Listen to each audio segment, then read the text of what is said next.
예, 성일종 의원입니다.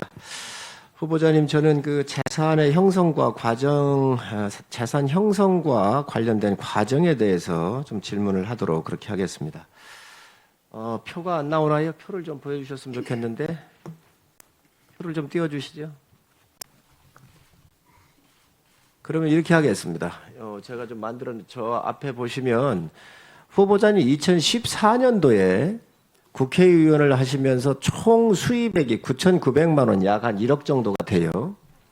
그런데 지출을 보면 이 카드로서 사용하신 게 8,600이고 기부금으로 4천만 원 정도를 쓰셨어요. 수입보다 지출이 훨씬 많습니다. 그래서 지출이 2,700만 원 정도가 더 쓰신 거예요. 그런데 국회의원을 하시면서 자산을 신고한 거에 보면 3,800만 원의 증가가 이루어지거든요. 그러면 6,500만 원이 어디에서 나왔는가? 이 문제가 상당히 의문이 듭니다. 두 번째, 2012년도에도 9,900만 원 정도 수입인데 카드로서 1억 2천 정도를 쓰셨고 기부금을 내신 게 4,900이에요. 그래서 수입보다 지출을 더 많이 하신 금액이 7,900이에요. 그런데 자산 증가에서는 예금이나 이런 데서 일부 빼서 쓰신 것 같아요. 4,800 정도로 4,300을 쓰셨기 때문에 기본적으로 출처 불명의 돈이 약 한 3,600만 원을 더 쓰셨어요.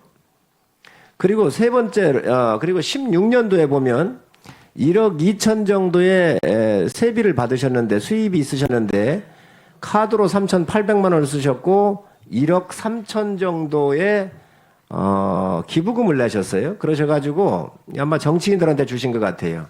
그래서 수입보다 지출이 이게 1,700만 원 정도가 더 어디선가는 이 조달을 하신 거예요.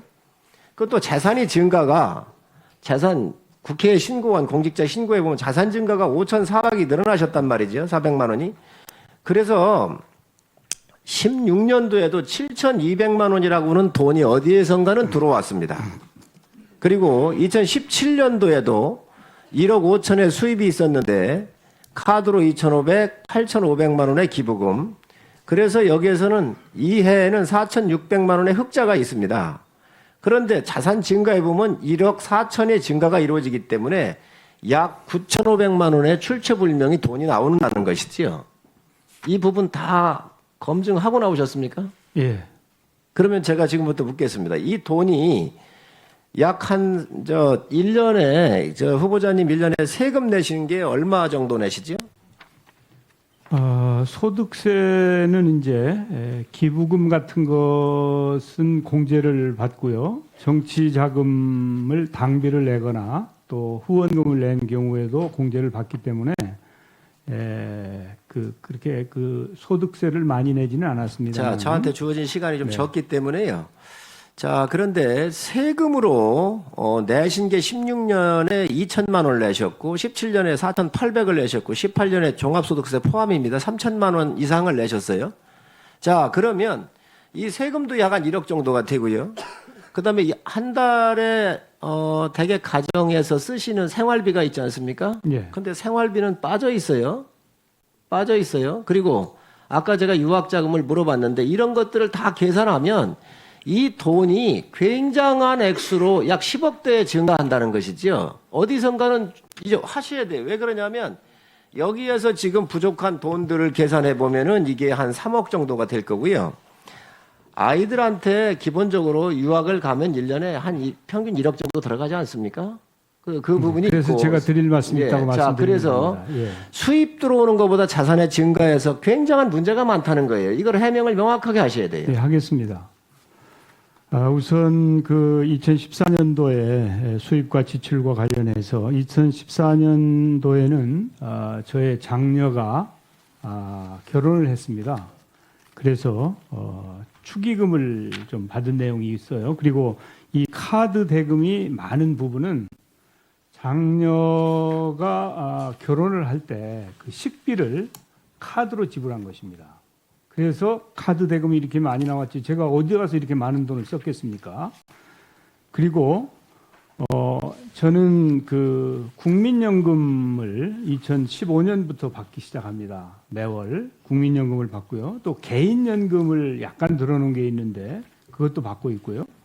또 저의 그 배우자가 보훈연금을 받습니다. 보훈연금을 1년에 뭐 한 2천만 원 이상 보훈연금을 받습니다.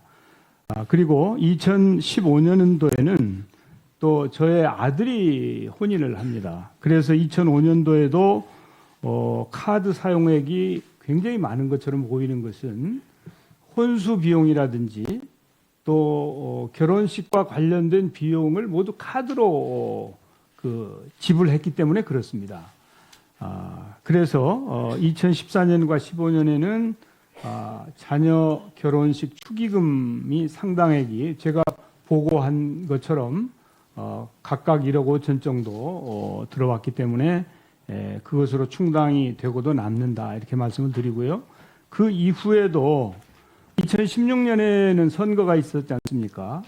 선거 때 15년에 쓰고 16년에 보전받은 보전금을 비롯해서 개인연금이나 보훈연금, 국민연금 등 뭐 충분히 소명되고도 남을 정도의 수입과 지출이 이루어졌다. 물론 제가 가계부를 쓰지 않았기 때문에 그것을 뭐 회계장부 보듯이 이렇게 말씀드릴 수는 없지만 지금 드린 말씀으로 생각해 보시면 제가 매년 이 소득 신고 대상이 아닌 연금 등이 한 4천만 원 정도 매년 있고 또 자녀 결혼 축의금이 있고 하기 때문에 충분히 소명이 된다 이렇게 말씀을 드리겠고요.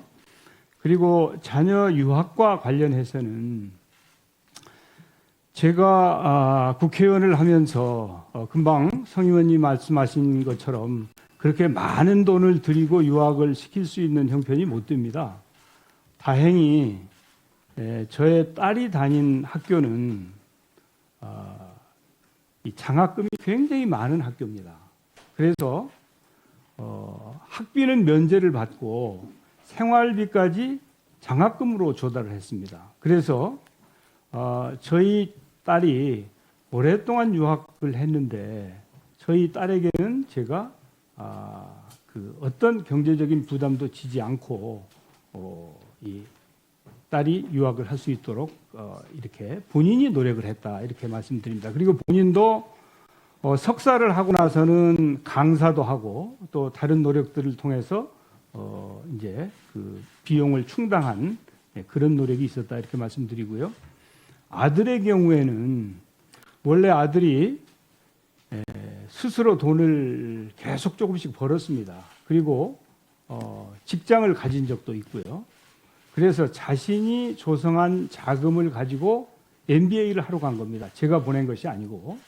그래서 본인이 대출 받기도 하고 또 본인이 가지고 있던 돈을 쓰기도 하고 그래서 스스로가 이 학비와 생활비를 썼다. 그리고 결혼을 하고 나서는 저의 며느리가 직장을 다녔습니다. 불란서에 유학할 때 불란서에서도 직장을 다녔고 또 그다음에 한국에 와서도 직장을 다녔고 그렇기 때문에 독립 생계 유지가 가능했다 이렇게 말씀드리고요. 지금은 이제 그 미국에서 아직도 공부가 안 끝나고 금년 5월에 끝나는데 지금은 보고 드린 것처럼 인턴 등을 통해서 충분한 소득이 있는 상태이기 때문에 자신들이 문제를 해결한 것이지 제가 이 공직자로서 그렇게 엄청난 돈을 들여서 유학을 시킬 수 있는 형편이 아니었다 이렇게 분명히 말씀드립니다. 네. 그러면 그 자료 요청 시간 드리겠습니다. 마이크 넣어드리시죠. 의사진행 발언으로 자료 요청하십시오.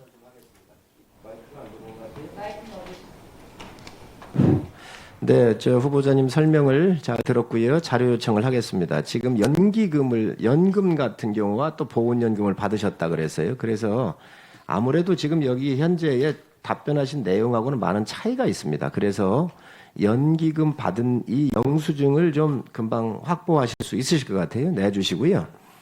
그리고 또 이 따님 같은 경우에 장학금이라든가 이런 걸 받으셨다 그랬는데 이것들이 명쾌해지면 원래 유학비는 계산을 안 했습니다. 지금 질의한 거에. 이거 추가해서 본다고 한다면 더 많이 들어갔을 것이라고는 추측으로 말씀을 드린 건데 이 장학금을 받았거나 이렇다고 한다면 이 자료도 이렇게 내주시기 바랍니다. 그리고 송금에서 환전한 자료는 그럼 하나도 송금 같은 경우를 하신 적이 없나요, 아예? 한 적이 없습니다. 아, 네, 알겠습니다. 그러면 이 따님이나 이렇게 그 아드님 또 며느님께서 이 부분들에 대해서 이 기록들을 이렇게 내주시면 이 부분은 한번 맞춰보고 클리어할 수 있으면 클리어할 수 있도록 하겠습니다.